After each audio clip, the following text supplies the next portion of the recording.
మువ్వా శైలజ వైఎస్ఆర్సీపీ ఇబ్బంది పెట్టారన్నమాట.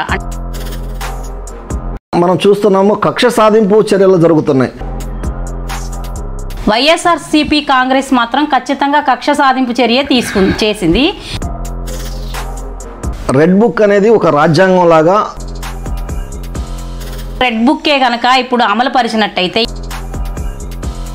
విడుదల రజనీ మీద కూడా అక్రమంగా చేసిన వాళ్ళ మీదే కేసులు బనాయిస్తున్నారు. చంద్రబాబు నాయుడు మనకాడ నిధులు లేవు అని చేతులు ఎత్తేసిన నిధులు లేకపోవటం అయితే కరెక్టే. కూటమి ప్రభుత్వం మద్యం ధరలు తగ్గిస్తాను జగన్మోహన్ రెడ్డి ఏరులై పార్లిస్తున్నాడు. గత ప్రభుత్వంలో మందు బ్రాండ్లు రేట్లు బాగా పెంచి. Welcome to crime 9 news. Journalist మీ రోసయ్య. మనం ప్రస్తుతము గుంటూరు తూర్పు నియోజకవర్గం అయినటువంటి మువ్వా శైలజ గారు తూర్పు నియోజకవర్గంలో నియోజకవర్గ ఉపాధ్యక్షురాలుగా ఉన్నటువంటి టీడీపీ కేడర్లో పనిచేస్తున్నటువంటి మువ్వా శైలజ గారి దగ్గర ఉన్నాము ప్రస్తుతము. ఆమెను అడిగి మరిన్ని విషయాలు కూడా మనం తెలుసుకునే ప్రయత్నం చేద్దాం. నమస్తే మేడం. నమస్తే మేడం, మీరు చెప్పండి, ఇప్పుడు ఈ తూర్పు నియోజకవర్గంలో ఉన్నటువంటి నజీర్ గారు మీకు జిల్లా ఉపాధ్యక్షులు పదవి ఇవ్వడానికి సహకరించారా, లేకపోతే మీరు ఏ విధంగా జిల్లా ఉపాధ్యక్షురాలుగా తీసుకోవడం జరిగింది? అంటే ఈ పోస్ట్ వచ్చేసి నాకు అంటే అధికారంలో లేకముందే నజీర్ గారు నాకు ఇచ్చారండి. ప్రస్తుతానికి ఇంకా ఇంతకంటే పెద్ద పోస్టే ఇస్తారని చెప్పేసి నేను ఆశిస్తున్నాను. అయితే ప్రధానంగా ఈ తూర్పు నియోజకవర్గంలో నజీర్ గారితో కలిసి పనిచేస్తున్నారు. ఇప్పుడు ఈ క్రమంలో మీకు ప్రాధాన్యత ఇవ్వగలిగే సందర్భం ఏమన్నా మీరు ఆశించిన పదవి కానీ, లేకపోతే ఇక్కడ కార్పొరేటర్గా కానీ ఇంకా ఇతర ఏమన్నా ప్రయత్నం చేశారా? గతంలో నేను కార్పొరేటర్గా పోటీ చేయాలని నామినేషన్ వేసానండి. అయితే నాకు బీఫామ్ ఇవ్వలేదు. నెక్స్ట్ టైం కూడా పోటీ చేద్దామనే ఆలోచనలో నేనున్నాను. తూర్పు నియోజకవర్గ గతంలో ఉన్నటువంటి నజీర్ కంటే ముందు మద్దాలి గిరి ఈ నియోజకవర్గ ఎమ్మెల్యే అభ్యర్థిగా ఉన్నారు. అయితే టీడీపీ నుంచి గెలిచిన మద్దాలి గిరి తను వైఎస్ఆర్ కాంగ్రెస్ పార్టీలోకి వెళ్ళాడు. అంటే టీడీపీ విధానాలు నచ్చకెళ్ళాడా, లేకపోతే వైఎస్ఆర్ కాంగ్రెస్ పార్టీకి ఆకర్షితులై వెళ్ళటం జరిగిందా? అంటే అతన్ని వైఎస్ఆర్సీపీ కాంగ్రెస్ వాళ్ళు అతన్ని ఇబ్బంది పెట్టారనమాట. అంటే అతని ఆస్తులు కానీ అతని ప్రాపర్టీస్ మీద బాగా ఇబ్బంది పెట్టడం వల్ల ఆయన వెళ్ళటం జరిగిందని చెప్పేసి నేను అనుకుంటున్నాను. అయితే ప్రధానంగా మనం చూస్తున్నాము కక్ష సాధింపు చర్యలు జరుగుతున్నాయి. ఒక పక్కన వైఎస్ఆర్ కాంగ్రెస్ పార్టీ ప్రభుత్వంలో ఉన్నప్పుడు టీడీపీ మీద కక్షపూరితమైన సాధింపు చర్యలు జరిగినాయి.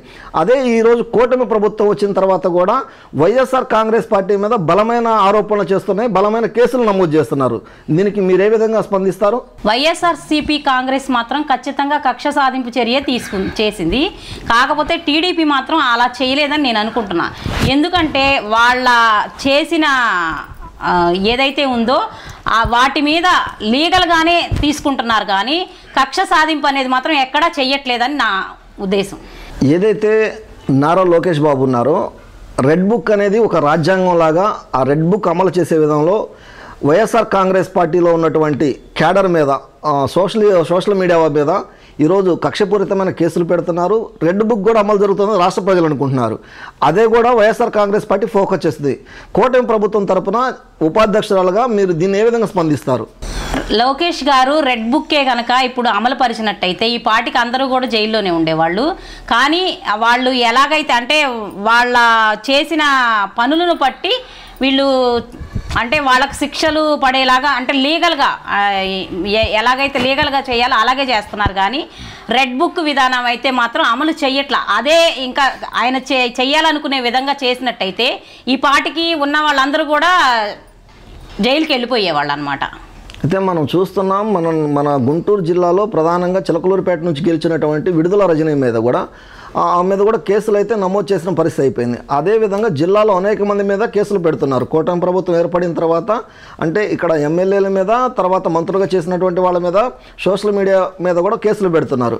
భవిష్యత్తులో వైఎస్ఆర్ కాంగ్రెస్ పార్టీ వచ్చినా కానీ అదే రీతిగా కేసులు నమోదు చేస్తాం, వాళ్ళ ఎవరిని వదిలిపెట్టమని చెప్పి ఓ పక్కన వైఎస్ఆర్ కాంగ్రెస్ పార్టీ అధినేత జగన్మోహన్ రెడ్డి అంటున్నారు. దీన్ని మీరు ఏ విధంగా చూస్తారు? ఇప్పుడు అంటే టీడీపీ ప్రభుత్వం వచ్చిన తర్వాత ఎవరైతే అంటే నిజంగా అక్రమంగా ఏదైతే చేశారో అక్రమంగా చేసిన వాళ్ళ మీదే కేసులు బనాయిస్తున్నారు. ఎవరిని పడితే వాళ్ళని చెయ్యట్లేదన్నమాట. వైఎస్ఆర్సీపీ వచ్చిందంటే నెక్స్ట్ వాళ్ళు ప్రతి వాళ్ళని రావడానికి అవకాశం కూడా లేదు, ఎందుకంటే ప్రభుత్వం అంత బాగా పనిచేస్తుంది. అయితే మనం చూస్తున్నాం కూటమి ప్రభుత్వం ఏదైతే ఉందో సూపర్ 6 అమలు జరగట్లేదని చెప్పి ప్రజలు అంటున్నారు.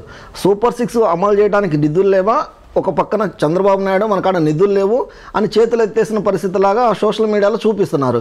ఇది ప్రధానంగా వాస్తవం అంటారా? అంటే నిధులు లేకపోవటం అయితే కరెక్టే, కానీ అది సంపద సృష్టి జరుగుతుంది.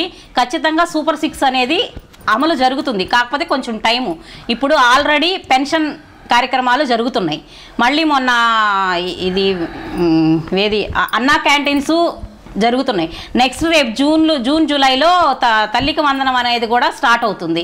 Already BC loans, corporations loans కూడా అందరికీ అప్లై చేసుకున్నారు, అవి కూడా ఇవ్వడానికి రెడీగా ఉన్నారు. సూపర్ 6 అనేది అంటే ఒక్కొక్కటి అన్నీ కూడా అమలు జరుగుతాయి, కాకపోతే కొంచెం టైం తీసుకుంటారు అంతే. కూటమి ప్రభుత్వం మద్యం ధరలు తగ్గిస్తాం, జగన్మోహన్ రెడ్డి ఏరులై పార్లిస్తున్నాడు, మేము మద్యం ధరలు తగ్గిస్తాము, మంచి నాణ్యమైన మందు ఇస్తామని చెప్పేసి కూటమి ప్రభుత్వం చెప్పింది. ప్రధానంగా ఇప్పుడు చూస్తే మద్యం ధరలు కూడా రెక్కలకు వచ్చినట్టున్నాయి. వాళ్ళు అనుకున్న మంచి బ్రాండ్స్ అయితే రాలేదు. జగన్మోహన్ ప్రభుత్వం ఏదైతే ఉన్నాయో అయ్యే మద్యం అమ్ముతున్నారు, లేదా బ్రాండ్లు మార్చి మాత్రమే ధరలు పెంచి మాత్రం అది ఒక వచ్చే విధంగా చేస్తున్నారని చెప్పి ప్రజలు ఆరోపిస్తున్నారు. అదే క్రమంలో ఎవరైతే మందు తాగే మందుబాబులు ఉన్నారో ధరలు తగ్గించలేదని వాపోతున్నారు.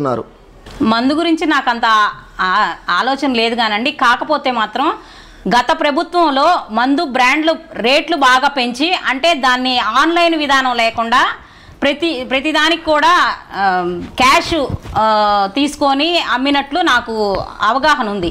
కానీ ఇప్పుడంతా కూడా ఆన్లైన్ విధానం, అంటే ప్రతిదానికి ఒక లెక్క అనేది ఉంది.